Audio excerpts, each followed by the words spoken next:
Bonjour à toutes et à tous. Et encore, on attend un petit. Juste, monsieur. On va faire la hola pour monsieur Campiston. Je vous demande un grand applaudissement pour monsieur Campiston. Bravo. Allez-y, installez-vous. Bonjour et bienvenue. Bonjour. Bienvenue à toutes et à tous. C'est vraiment un grand plaisir d'être avec vous aujourd'hui pour ces 5e journées déjà. De la filière et du centre de référence des maladies rythmiques héréditaires du CHU de Bordeaux. C'est toujours un événement un peu particulier parce que ça nous permet d'avoir on se voit, alors on se connaît plus ou moins en fonction des personnes avec qui vous êtes suivis, mais ça nous permet de se rencontrer aussi dans d'autres circonstances et de pouvoir échanger un peu différemment. Et également de pouvoir répondre à des questions que vous posez, qu'on n'a pas forcément le temps d'aborder en consultation. Et vraiment, l'esprit de ces journées, c'est des journées faites pour vous. Cette journée a été construite grâce aux commentaires qui ont été faits l'année dernière. Donc, vous avez des questionnaires de satisfaction, mais également à la fin, s'il y a des sujets que vous souhaiteriez aborder l'année prochaine, par exemple, c'est des choses importantes à noter. Donc vraiment, ces journées, elles sont faites pour vous. Donc n'hésitez pas à dire et à nous faire un retour sur ce qui a marché, parce qu'on aime bien savoir quand ça marche bien quand même, hein, mais ce qui a moins bien marché, et s'il y a des choses que vous aimeriez voir et des sujets à voir aborder, c'est vraiment important pour nous. On se projette déjà l'année prochaine, mais on va commencer par aujourd'hui, mais vraiment essayer de remplir ces questionnaires de satisfaction, c'est important pour nous. Alors, la journée, comme vous l'avez vu, elle est un peu construite, pour ceux qui connaissent, de la même façon que les années précédentes, avec le matin des présentations un peu plus magistrales, mais ce qui n'empêche que vous n'hésitiez pas à nous interrompre et poser les questions. Toutes ces présentations sont juste des prétextes à discussion, à échange avec vous. Donc, n'hésitez pas à nous interrompre. Et puis, l'après-midi, des sessions en plus petits groupes avec des ateliers. Donc, c'est généralement plus facile sur les choses très concrètes d'avancer, que ce soit sur les gestes qui sauvent, les prothèses cardiaques, défibrillateurs ou autres. Cette journée, on est ici à l'IHU Lyrique. Alors, on est dans le CHU de Bordeaux, c'est le site de Xavier Arnozan. On est un petit peu à distance de Haut-l'Évêque, mais pas très loin. Pour ceux qui ne sont jamais venus ici, c'est l'Institut hospitalo-universitaire. C'est un des premiers IHU qui a été financé par le gouvernement français et qui est dédié à la recherche et translationnelle, donc pour aller identifier les causes d'arythmie et surtout pouvoir assez rapidement en bénéficier en clinique pour pouvoir prendre en charge et vous prendre en charge. Donc, c'est vraiment un lieu assez symbolique et pour nous, c'est important qu'on fasse ça ici parce que c'est vraiment le lien entre la recherche qui va arriver dans quelques années, voire moins parfois, et puis vous, les patients, pourquoi on fait tout ça. Voilà. Je voulais remercier les personnes qui ont permis ça, bien sûr toute l'équipe du CEMARI, parce que c'est quand même un peu d'organisation et c'est important qu'il y ait toute une équipe derrière qui permette cette journée. Également les associations de patients qui sont vraiment partie prenante, que ce soit la POLEC, Au Cœur des Jumeaux, l'AMRIC. C'est vraiment important d'avoir leur retour et leur aide pour tout cela. Et puis, bien sûr, la Fédération française de cardiologie, M. Vazel et Mme Tarid, je ne sais pas, ils sont restés là-bas. Il y a un stand, donc n'hésitez pas à aller les voir pendant les pauses. Ils ont plein de documents, d'informations. La Fédération française de cardiologie fait un boulot énorme aussi pour la prévention des maladies cardiovasculaires en général. Donc, n'hésitez pas. Peut-être un point aussi, juste excusez-moi, sur les associations de patients, n'hésitez pas aussi à vous inscrire aux associations de patients. C'est parce que vous êtes dans ces associations que ça avance et qu'elles peuvent avancer parce qu'elles ont aussi besoin de monde pour vivre. Hein. Et donc, n'hésitez pas à aller les voir aussi. Il y a des stands et si vous êtes intéressé à vous inscrire également et à partager votre expérience avec eux, c'est important.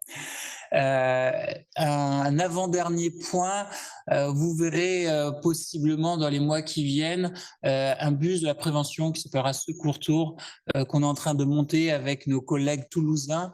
Donc il va y avoir un bus qui va sillonner la Nouvelle-Aquitaine, l'ancienne Aquitaine et en montant en Charente, Charente-Maritime, justement sur de la formation, enfin de la sensibilisation aux gestes qui sauvent, sur de la prévention cardiovasculaire. Donc ça, c'est des choses, on sera éventuellement même, via les associations de patients amenés à vous à prendre contact avec vous sur des relais locaux éventuellement pour s'il y a des événements particuliers.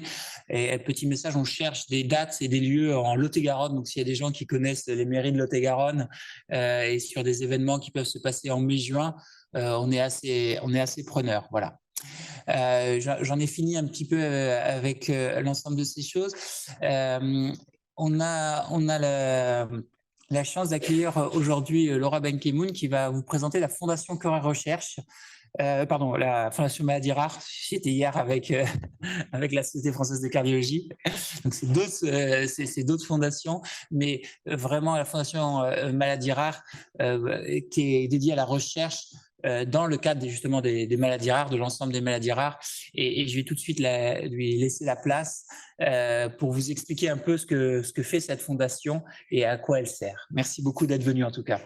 Merci pour l'invitation. Effectivement, je vais essayer d'introduire la journée sur le thème de la recherche en vous parlant d'une structure qui a été créée par le ministère il y a maintenant 12 ans, vraiment pour accélérer la recherche dans les maladies rares. Alors, je ne rappelle pas ce qui définit une maladie rare, hein. L'objectif de la Fondation, c'est vraiment de trouver des traitements. Donc, on a été créé en février 2012 dans le cadre du 2e plan national maladies rares. Vous savez probablement qu'en France, on a 3 plans maladies rares. Le 4e est en cours d'écriture. On est assez chanceux parce qu'au niveau européen, on est les seuls à avoir 4 plans nationaux dédiés aux maladies rares. Donc vraiment, une mobilisation des acteurs du soin, de la recherche et des pouvoirs publics autour de cette thématique des maladies rares. Donc nous, en 2012, on est créé, alors sur décret ministériel, mais sans aucun soutien financier de leur part. Donc si on a vu le jour, c'est surtout grâce au soutien moral et financier de nos 5 membres fondateurs. L'AFM Téléthon, que vous connaissez bien pour le Téléthon du mois de décembre, l'Alliance Maladies Rares, qui est le consortium d'associations de patients maladies rares en France, l'INSERM, la conférence des directeurs généraux de CHU et la conférence des présidents d'université. On a une mission d'intérêt général, c'est d'accélérer la recherche dans toutes les maladies rares. On a un président, un conseil d'administration, un conseil scientifique. Nos ressources, on a un budget annuel d'à peu près 3 millions d'euros par an. La moitié vient de l'AFM Téléthon, sans qui clairement on n'existerait pas. Donc ce service-là existe grâce à l'AFM Téléthon. Et puis on a tous une deuxième casquette de leveur de fonds. Donc il y a 50% de notre budget qui vient de la levée de fonds qu'on fait auprès de partenariats privés.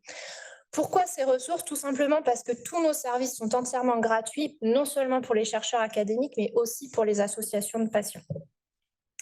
Notre positionnement, c'est d'accélérer la recherche dans les maladies rares au niveau de la recherche fondamentale et de la recherche préclinique. On n'est pas investi en recherche clinique tout simplement parce qu'il y a d'autres systèmes qui existent, il y a d'autres structures qui existent. Notre objectif à nous, c'est de combler les trous dans la raquette, donc de vraiment venir en soutien là où personne ne le fait. Et donc, on est principalement là où il y a des besoins en maladies rares pour le moment, c'est la recherche fondamentale et la recherche préclinique. Alors, pour répondre à cette mission d'intérêt général d'accélérer la recherche, on a 3 types d'actions. Une action assez classique que vous connaissez tous, c'est le financement de projets scientifiques. Donc, on a des appels à projets tous les ans pour soutenir des projets de recherche d'excellence, aussi bien en sciences médicales qu'en sciences humaines et sociales. Le deuxième type d'action, c'est l'accompagnement des acteurs du terrain. Donc, je l'ai dit, aussi bien auprès des chercheurs académiques que des associations de patients. Et la troisième action, c'est l'information et la formation. Alors, au niveau du financement, alors, ça va s'adresser, je ne vais pas rentrer dans les détails, on ne va pas être trop technique aujourd'hui. Sur nos fonds propres, on a des appels à projets annuels tous les ans sur 5 à 7 thématiques. Donc, le premier, c'est pour aider au diagnostic, donc vraiment un appel à projet en génomique. Là, c'est pour découvrir vraiment les causes des maladies rares, découvrir quels gènes ou quelles régulations de gènes sont en cause dans telle ou telle maladie rare. Donc, on a cet appel à projet tous les ans auquel les équipes académiques peuvent soumettre. On a 3 appels à projet qui sont plus, comme l'a dit le professeur Sacher, dans la recherche translationnelle, donc vraiment pour découvrir ou mettre au point des nouveaux traitements. Donc, pour développer des modèles expérimentaux des maladies, pouvoir tester des hypothèses sur des modèles de vos maladies, parce qu'on ne peut pas tester tout de suite les hypothèses sur l'humain. Des appels à projets aussi sur ce qu'on appelle le criblage ou hit to lead, c'est-à-dire quand on a le modèle de la maladie, de cribler dessus tout un ensemble de molécules qui sont par exemple déjà sur le marché pour voir si par hasard elles ne pourraient pas être utiles pour vos pathologies.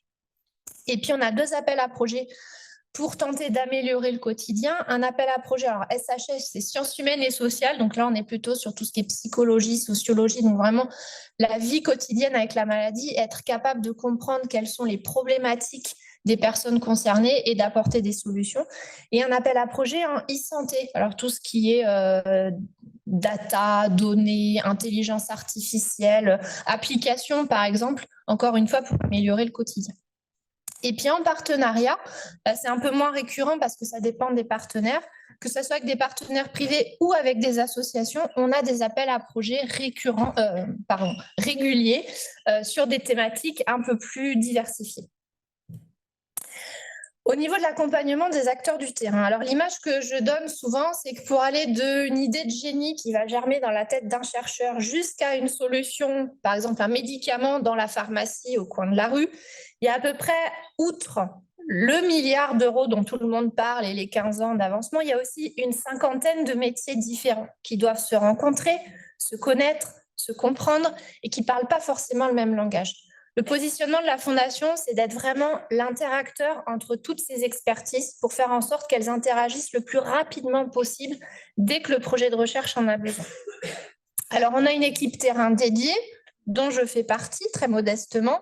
On est 5 responsables régionales répartis sur toute la France, vraiment en proximité des équipes de recherche. L'idée, c'est de connaître les acteurs locaux, donc les chercheurs, les associations de patients, mais aussi les acteurs du privé, les industriels, de détecter les projets de recherche, d'identifier leurs freins et de trouver les solutions pour accélérer ces projets de recherche. Alors, très brièvement, l'accompagnement terrain, c'est quoi? C'est effectivement, quand ils en ont besoin, leur trouver des financements, mais aussi, il y a une grosse partie de mise en relation avec des partenaires.